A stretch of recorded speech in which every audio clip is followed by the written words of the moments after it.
Let's take a closer look at the Depancel Series R in blue. I'll put a link to this watch in the description. You can check it out there.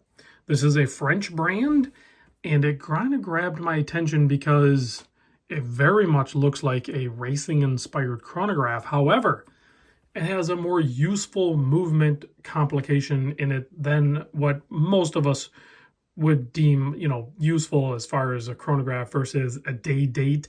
And in this case, we even add a full calendar because we have the month as well. So, and it's pretty easy to use. I'll show you how to adjust that. See that little button right there? Yeah, use a little toothpick or something, and you push that in. That's how you adjust. It's like kind of hidden in what you would think would be a chronograph pusher. It very much looks like a chronograph with those subdials. And of course, the seconds hand would be the chronograph hand, but it's pretty slick. I don't know. I dig it.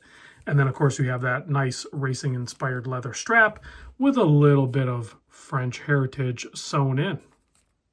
Let's take a look at the size of this. This is where it's going to be a little misleading. If you have not tried on a square or rectangle watch, don't let these measurements kind of fool you. I'm going to explain that. But this is only 36 millimeter wide. Okay. 36 millimeter. It does not wear like a 36 millimeter watch like you would traditionally think. It wears more like a 40 and a half wide. It just does.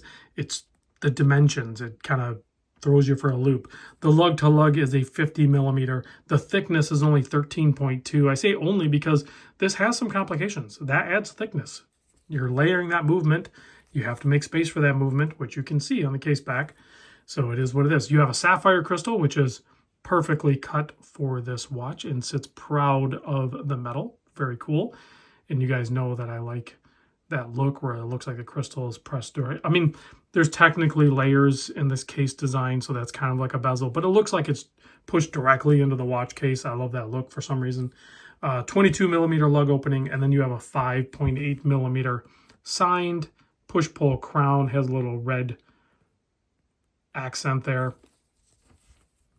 The movement inside this is actually a Miyota 9120. Don't see that used very often. Thankfully they did because it is super reliable and it keeps the cost down. This thing is $850 currently listed on their website. So slightly decorated custom rotor, again with the French stars there. Very nice looking. Made in France, sapphire crystal, 50 meter water resist. So this is going to be plenty fine for everyday use. No problems there. And it will have C1 Super Luminova on it. Let's pop it on my 7 1/4 inch wrist so you can see what that looks like. And right here is where you're going to see what I'm trying to explain to you. That 36 millimeter, you cannot go, for most people, you cannot go larger than that with a square or rectangle watch. You see how that wears? That fills the real estate on my wrist. That's the proper size for a watch shape like this. This wears great, has that great vibe to it. Very much, like I said, it looks like a racing chronograph, but it's just so much more useful. You have your day in French over on the left at the 9 o'clock. You have your 24-hour register at the 6 o'clock. And then, of course, you have your month over here at the 3 o'clock. And then you have your date stuffed between the 4 and 5. So it has everything you need, and it has a really nice leather strap. It's super comfortable.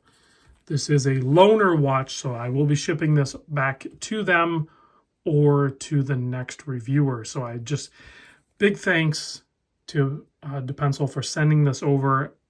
I love getting to see unique watches like this that are well done, executed, and just a little different than what you typically see out there. So let me give this a quick blast with the UV light. We'll turn off the studio lights. Now, traditionally C1, although it's long lasting, it's not super intense right out of the gate. This is not a diver. We don't need that intensity.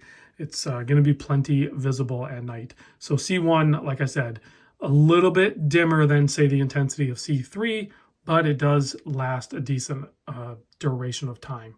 So check it out. Link in the description. I'll see you guys on the next video.